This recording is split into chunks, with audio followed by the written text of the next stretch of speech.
أهلا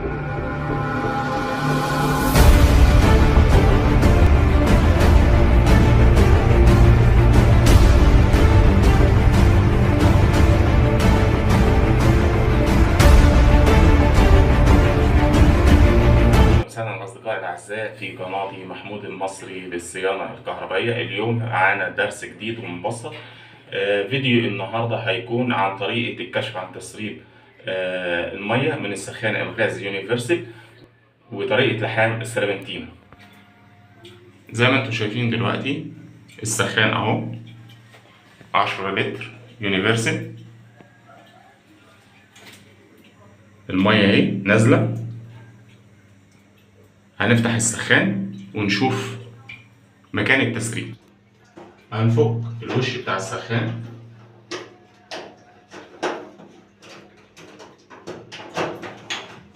زي ما انتم شايفين اهو.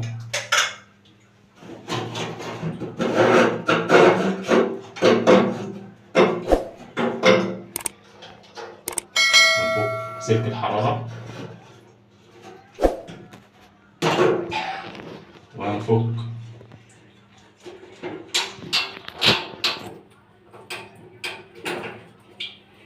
سلك البطارية.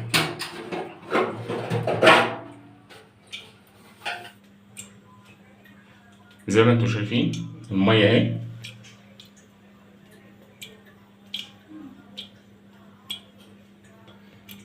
بس احنا ما نعرفش فين مكان الخرم بالظبط، في أي حتة في السربنتينة، فهنفكه ونشوفه على الطبيعة.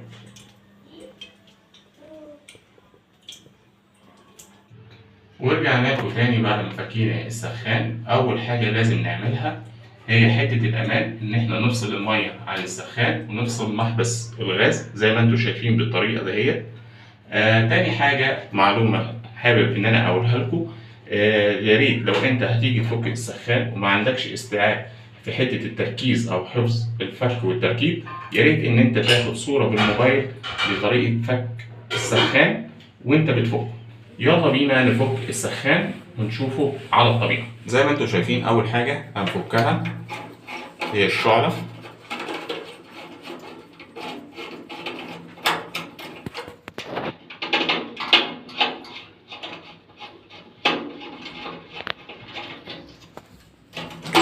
بالشكل دوت.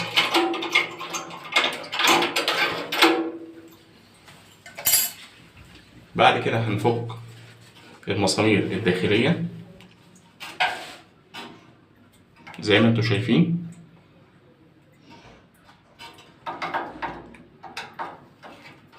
عند المسمار الأرضي بتاع البطارية.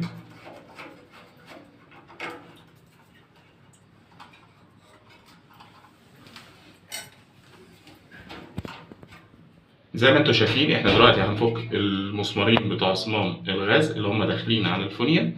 تمام. احنا هنفك زي ما انتم شايفين دلوقتي. عشان نفك السخان وينزل معانا لازم نفك المدخنة زي ما انتم شايفين اهي.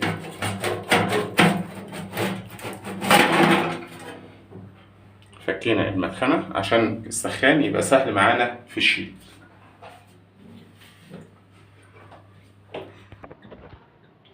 دلوقتي بعد ما فكينا المدخنة هنفك وصلة الغاز.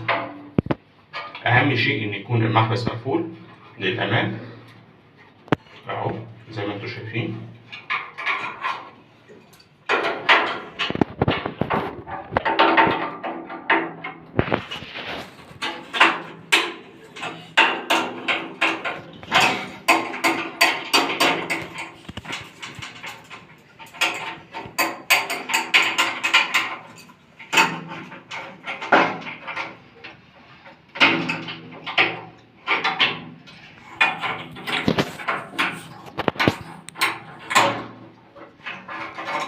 اهو. اهم حاجه نحافظ ونفك بالراحه لان ده نحاس ممكن ان هو يتقطم معانا. هنفك وصلات الميه. هو دلوقتي بيصفي زي ما انتم شايفين.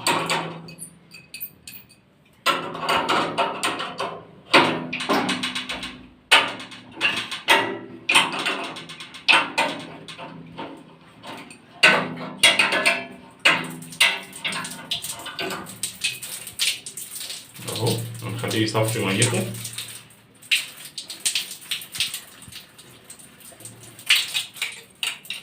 وهنبتدي إن إحنا ننزله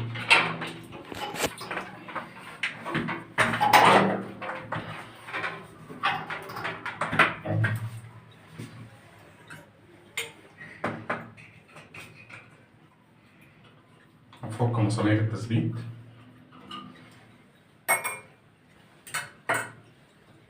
واهم حاجه ان يكون عندك كوبايه عشان تحافظ على المسامير بتاعتك. دلوقتي هنرفع السخان اهو زي ما انتم شايفينه بالشكل ده اهو، ونفكه ونرجع لكم تاني. زي ما انتم شايفين دلوقتي احنا فكينا السربنتينه اهي، واتضح ان هي متحركه من الداخل باينه. هنعمل تجربه ان احنا نشوف الخرم فين. احنا دلوقتي ملينا الطبق دوت مليان ميه زي ما انتم شايفين اهو.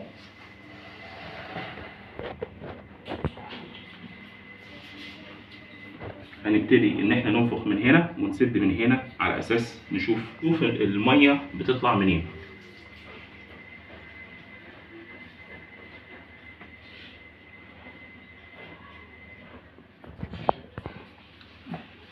هنحدد مكان الخرم زي ما انتم شايفين اهو. بصوا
كورة.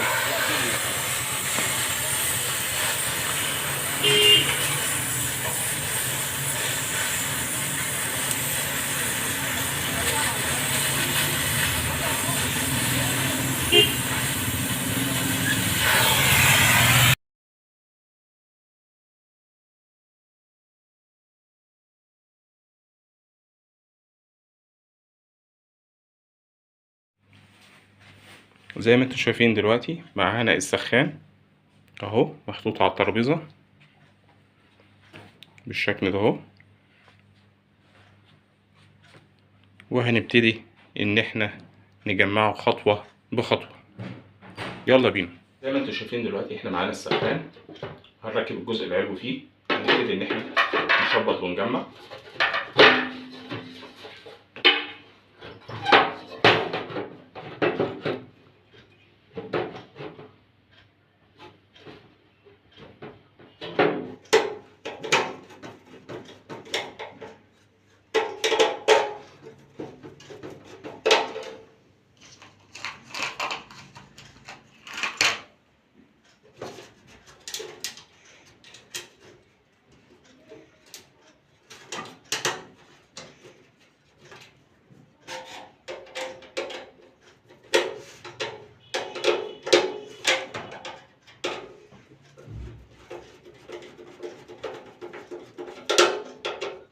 دلوقتي احنا جمعنا الجزء العلوي، دلوقتي هنثبت السخان بتاعنا زي ما انتم شايفين.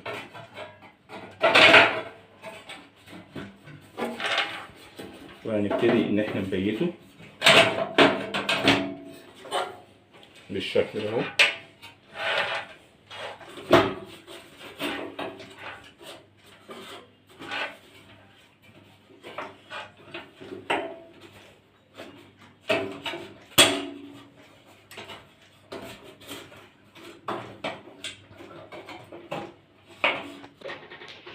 هنثبت المسامير بتاعته في الجسم زي ما انتم شايفين اهو.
زي ما انتم شايفين كده اهو هنثبت المسامير بتاعتي.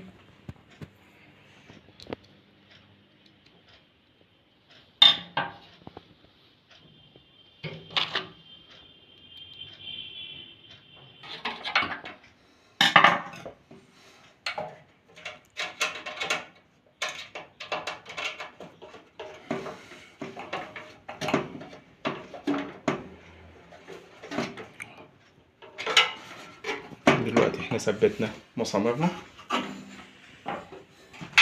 زي ما انتم شايفين.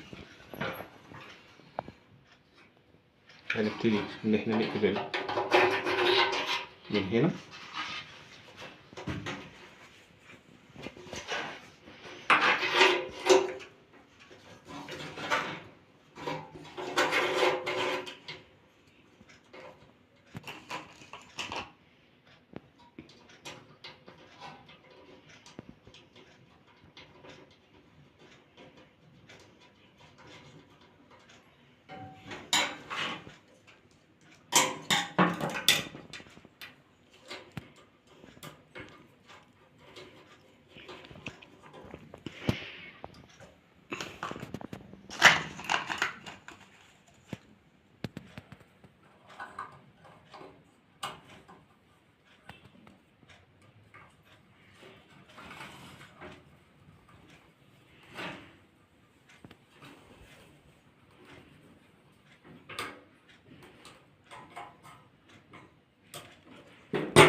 اهم حاجه التربيط. تمام كده.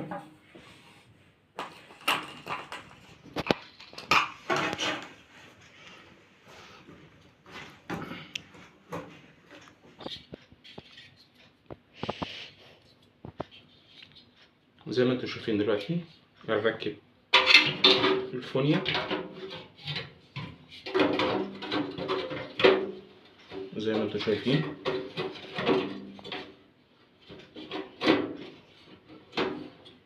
بالشكل ده.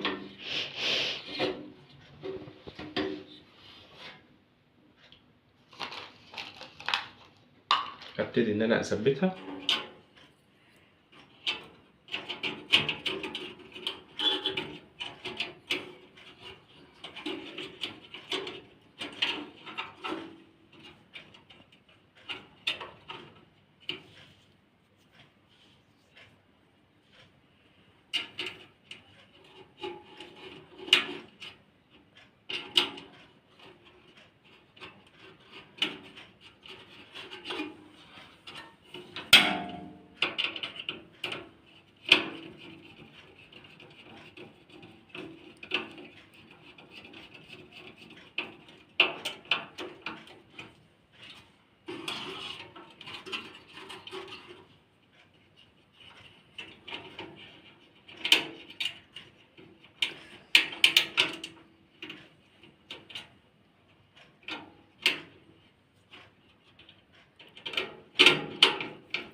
دلوقتي كده احنا الحمد لله جمعنا السخان بتاعنا زي ما انتم شايفين اهو.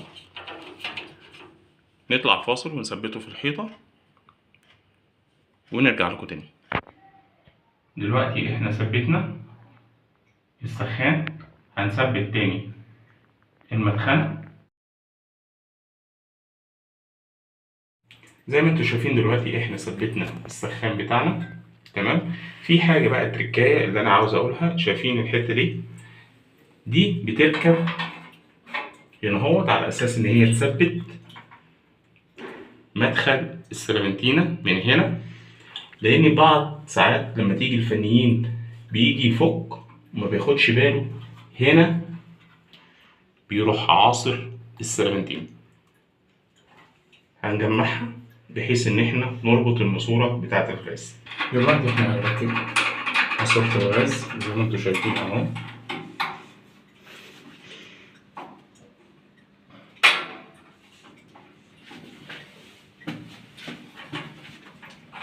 هناخدها واحدة واحدة لحد ما نبيتها زي ما انتوا شايفين معايا. هنا اهوت احنا بيتنا اللحام بتاع الغاز على اساس ما يبقاش فيه تسريب.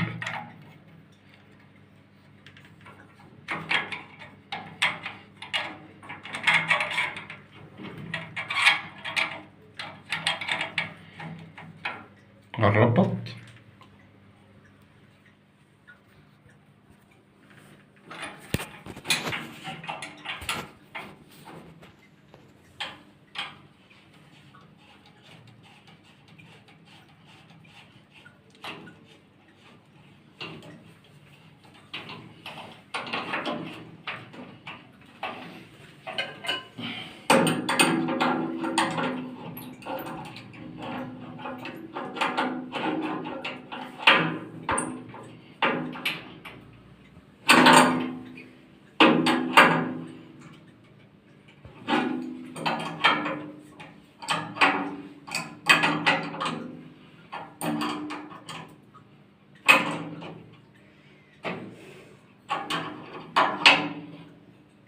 زي ما انتوا شايفين اهو.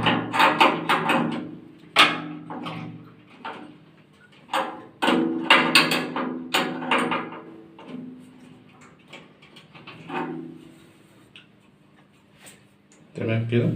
دلوقتي بعد ما خلصنا وانتهينا هنفتح محبس الغاز زي ما انتوا شايفين اهو. هنعمل تيست اهو. تمام، مفيش اي مشاكل. هنفتح محبس الميه.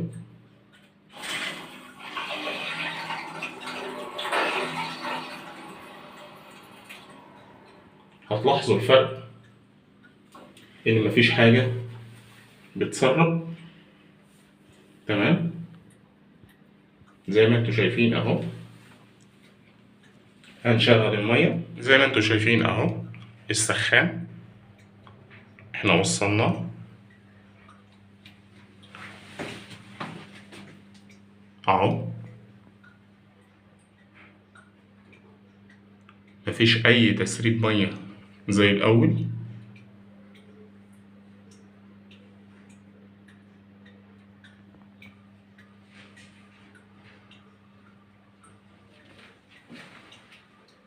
حطينا المدخنة وكل حاجة.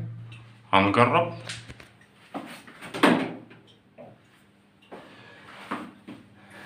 هنجرب ان احنا نفتح المية. نسمي الله.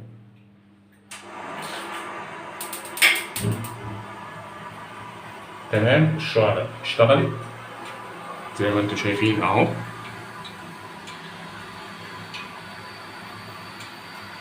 مفيش اي تسريب خالص زي ما انتوا شايفين اهو. هبتدي ان انا اجمع الوش بتاعي ونشوف الشكل النهائي.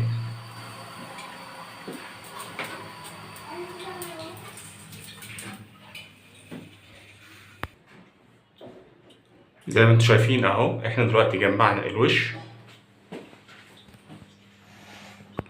وهنعمل تجربة تانية.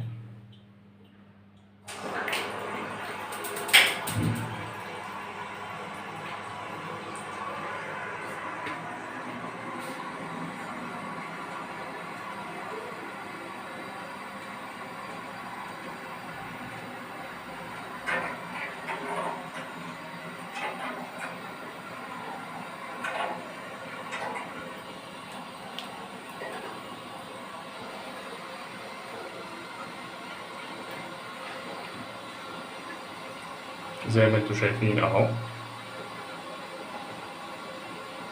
درجة الحرارة بتاعت المية 42.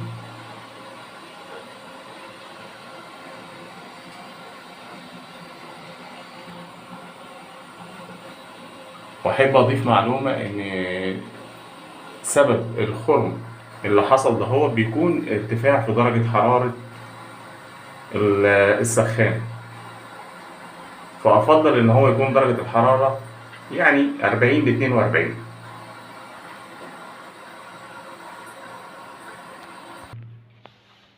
وبكده نكون نهينا حلقتنا، ويا ريت لو عجبكم الشرح يا ريت ما تنسوش تعملوا لايك واشتراك وتفعيل زر الجرس ليصلكم كل جديد، مع تحيات أخوكم محمود المصري.